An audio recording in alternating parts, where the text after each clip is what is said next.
always have to pause and laugh. And I have to admittedly do a better job of this on college campuses when the deconstructionists show up. The deconstructionists show up who are not Christian, who are not even believing in God, and they want to challenge me about what the Bible says about some very specific verse that they don't even believe in. And this is what's going to happen with the Pope, is that you're going to have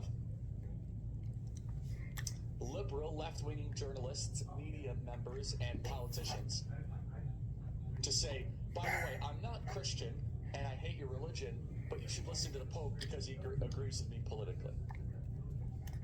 The headline is going to say on CNN.com, the American Pope says you have to love migrants. That means you have to support open borders. There's pressure on the left when their people of faith are rebuked on abortion or transgenderism or something that is a lot more morally clear-cut than immigration laws. And if we're honest, immigration is a very complicated topic in the Bible. It's It's very, very complicated. You don't get to just pick and choose your talking points that help the left. For example, in Acts 17, the Bible affirms national boundaries. From one man he made every nation, and he marked out their appointed times of history and the boundaries of their lands. We know that love requires order. In 1 Corinthians 14:40, it says, let all things be done decently and in order. We know that we must have the stewardship of resources, 1 Corinthians 4:2. It is required of stewards that they found faithful. A nation overwhelmed by mass migration cannot serve its people or even the new arrivals. And we know that God has established borders in the entire book of Nehemiah. Nehemiah wept over Jerusalem's broken walls and worked to rebuild them. Why? Because secure walls symbolized, you could say, dignity, identity, and God's providence and protection. Nehemiah 2:13 says, quote, I went out by night and I inspected the walls of Jerusalem that were broken down. Now understand that compassion and control are not always opposites.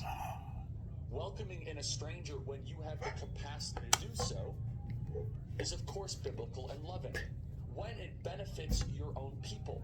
It says also in the end of Deuteronomy, there is a warning about that if you allow too many people into your nation, they will become your masters. But also in the context of order, vetting, and purpose.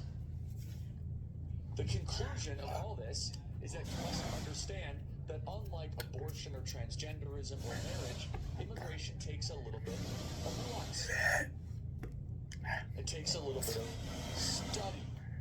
But what is going to be coming down the pike, I guarantee it, is a psychological media operation and narrative to try to say, oh, there's an American Pope, therefore you must stop the deportations.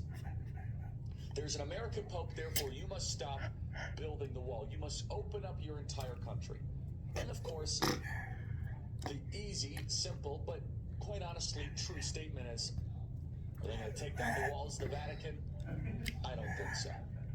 But more importantly, they're going to try to divide and destabilize and use whatever the Pope says as a way to slow down the sovereignty movement of the West.